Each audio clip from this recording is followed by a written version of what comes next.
Hi there, I'm doing another video today and to bring something to your attention because I'm not happy that enough people got to see the last video that I put out about water and about the link between tap water and autism and a massively lowered IQ in children. And I really feel that every parent needs to know about this because it's a major concern because a lot of people are unknowingly giving their children tap water and God knows what the effects could be.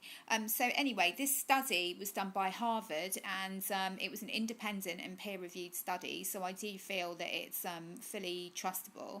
And it basically showed a strong link between a really significantly lowered IQ in children and also a link to autism, ADD, ADHD and various other cognitive problems that children are encountering. So if you think about it, that mixed with all the vaccinations that children are getting these days, because I mean they're just getting so many more than when we were kids, that you know, the water and also all the environmental toxins and everything that we're kind of, being subjected to in terms of toxicity, food additives and all the rest of it. If you think about that all put together, that could quite easily explain the spike in conditions such as autism. So, yeah, I really feel it's important to bring this to people's attention so that they can do something about it and start filtering their water, because it really is essential. And I mean, that's even if you don't take into account all the other stuff. I mean, we've known about fluoride and the fact that it's a neurotoxin and the effect that it has on cognitive ability in adults. We've known about that for a really long time. Well, most of us know about it anyway. But there's all the other stuff that's in the water as well. So you've got a kind of a general list of what's in there. You've got aluminium, you've got lead, you've got mercury, you've got secondhand estrogen from the birth control pill, you've got loads of drugs, pharmaceutical drugs that are going into the water supply. And if you think about how many people are actually on pharmaceutical drugs in this country, that is a huge amount of chemicals going into the water supply. So you've also got statins, stuff like that, antidepressants, basically a whole host of things going in there that you do not want to be ingesting in your body or having your children drinking, basically. So you've got that, you've got bacteria in the water supply, and you've also got the risk of contaminants from fracking and stuff like that these days, because it's highly unlikely that we would actually get any warning if the water supply was contaminated, and they likely wouldn't find out about it until it was too late and people were affected. So in terms of what you can do about it, unfortunately Brita filters and boiling your water will not do anything.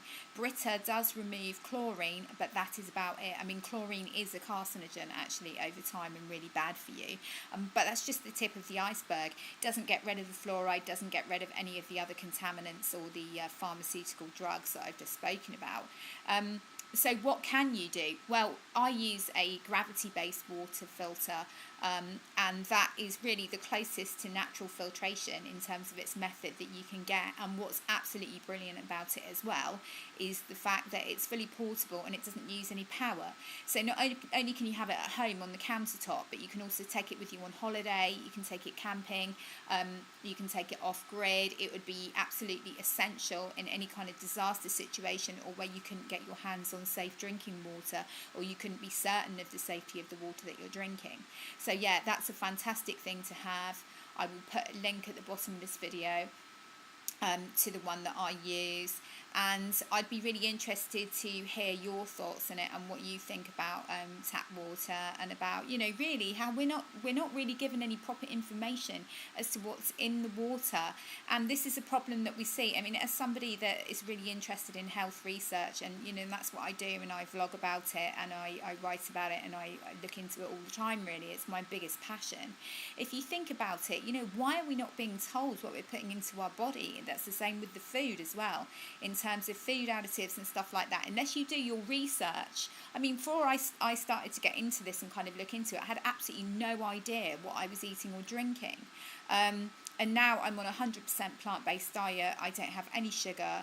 I don't have any processed food at all, and I feel so much better. And I mean, it's just reflected generally in the way that I feel and my energy levels and my appearance and everything else, you know.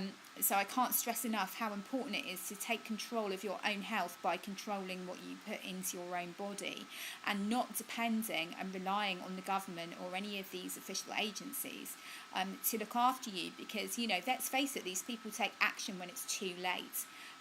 So really, to ensure the safety of the water that you're drinking and that your children are drinking, then please look into filtering your water.